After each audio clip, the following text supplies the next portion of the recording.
Est-ce qu'un chrétien peut souffrir d'anxiété et de dépression? Non, généralement non.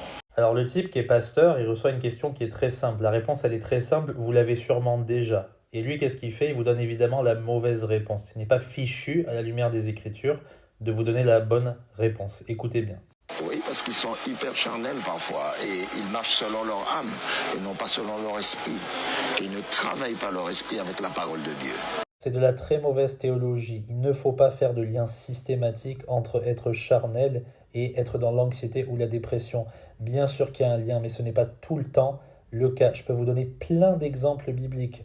Par exemple, le Seigneur Jésus-Christ. Le Seigneur Jésus-Christ, dans sa chair, a vécu un moment très difficile dans le jardin de Gethsémane. Rappelez-vous, quand il pleurait des larmes de sang, est-ce qu'il était charnel à ce moment-là? Bien sûr que non. Ou le roi David, quand il nous livre des psaumes magnifiques sur son état d'âme, quand il est persécuté par le roi Saül, ou quand il fait face à des opposants terribles. Est-ce qu'il est dans la chair à ce moment-là? Il est charnel?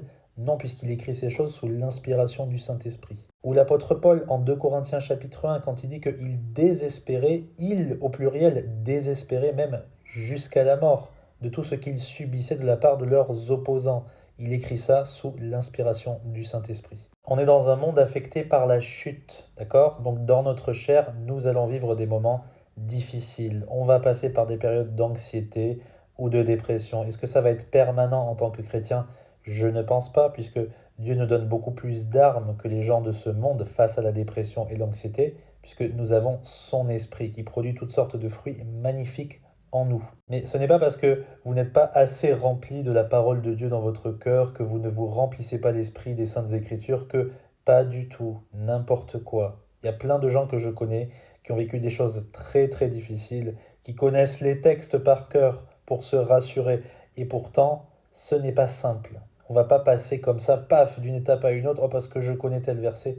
Non, il y a des moments par lesquels on doit passer, il y a un temps pour toute chose sous le soleil. Voilà, c'est encore une énième ânerie de la part de ce pasteur en plastique, donc ne vous laissez pas avoir, restez dans la parole de Dieu. J'espère que c'est clair, que Dieu vous bénisse.